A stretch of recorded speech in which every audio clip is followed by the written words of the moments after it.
Evening welcome to Raj news. Bharat America ఉద్రిక్తతలు మరో మలుపు తిరుగుతున్నాయి.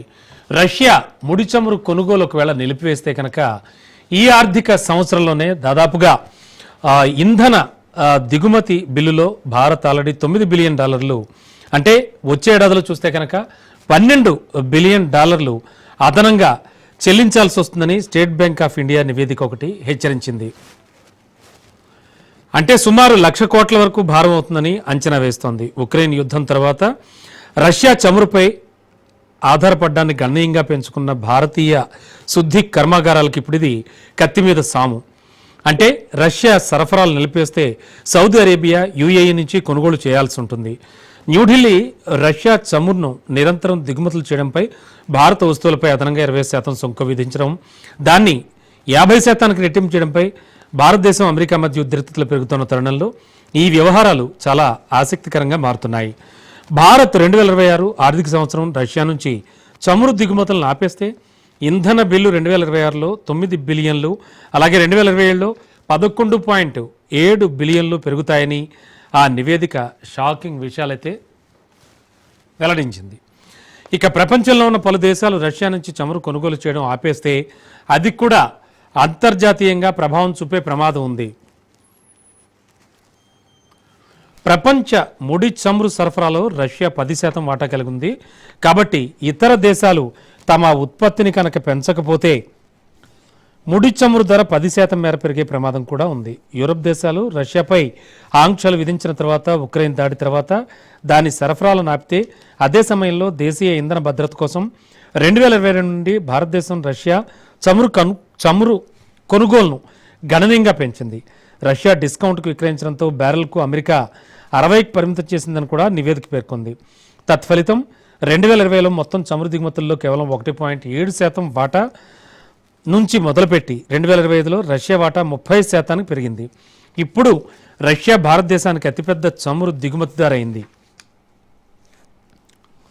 ఇక భారత్ 2025లో రష్యా నుంచి 88 మిలియన్ మెట్రిక్ టన్నుల ముడి చమురు దిగుమతి చేసుకుంది.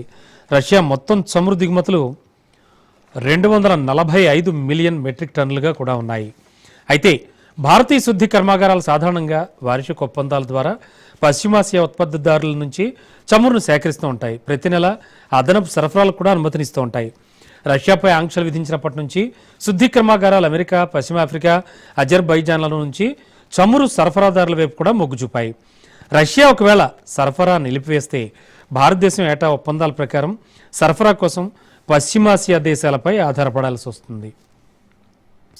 ఇక దిగుమతి బిల్లులో పెరుగుదల గణనీయంగా ఉన్నప్పటికీ భారతదేశం వైవిధ్యభరితమైన సరఫరా నెట్వర్క్, ఇతర చమురు ఉత్పత్తి చేసే దేశాలతో ఒప్పందాలు, అధిక ధరల ముప్పు ఇలాంటి వాటి నుంచి చమురు కంపెనీలని రక్షిస్తోంది. అయితే తగ్గిన రష్యా ఎగుమతుల కారణంగా ప్రపంచ ముడి చమురు ధరల పెరుగుదల ఇప్పటికీ ఖర్చులపై ఒత్తిడిని పెంచుతోంది. తాజా డేటా ప్రకారం చూస్తే ఇంటెలిజెన్స్ సంస్థ కెప్లర్ లిమిటెడ్ ప్రకారం చూస్తే కనుక యూరోపియన్ యూనియన్ ఆంక్షలు, అమెరికా జరిమానాల బెదిరింపులు ఉన్నప్పటికీ రష్యా నుంచి చమురు భారత కంపెనీలకు అత్యంత తక్కువ ధరకు అందుబాటులోకి వస్తున్నట్లుగా బ్లూంబెర్గ్ నివేదిక తెలియజేస్తోంది. ఒపెక్ నుంచి కొనుగోలు చేసే ధరతో పోల్చుకున్నప్పుడు బ్యారెల్ $5 కంటే కూడా ఎక్కువ చౌకగా ఉందని కెప్లర్ పేర్కొనడం జరిగింది. ఇది చాలా కీలకమైన విషయంగా భావించాలి.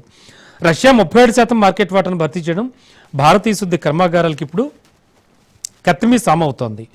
అమెరికా ఎంత ఒత్తిడి చేసినా దిగుమతులు పూర్తిగా నిలిపివేసే అవకాశం లేదని తెలుస్తోంది. మరి ఇదే సమయంలో ఇండియా అమెరికాను పాసిఫై చేసేందుకు చమురు కొనుగోలు పెంచింది కూడా. మే నుంచి అమెరికా నుంచి ముడి చమురు దిగుమతులు రోజుకు దాదాపు 2,25,000 బ్యారెల్కు పెరిగాయి. 2025 మొదట్లో అయితే కొనుగోలు చేసే మొత్తంతో పోల్చుకుంటే ఇది ఆల్మోస్ట్ డబుల్ అని చెప్పచ్చు. ఈ రకంగా మొత్తానికి ఓవరాల్గా చూస్తే కనుక భారత్ అమెరికా ఉద్రిక్తతలు నెక్స్ట్ లెవెల్కి వెళ్ళిపోతున్నాయి.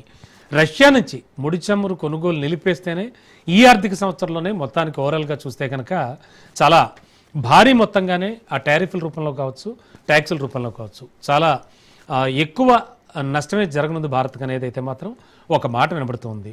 యాక్చువల్గా ఏం జరుగుతోంది మనకి మరింత విశ్లేషణ అందించడానికి ఇదే అంశానికి సంబంధించి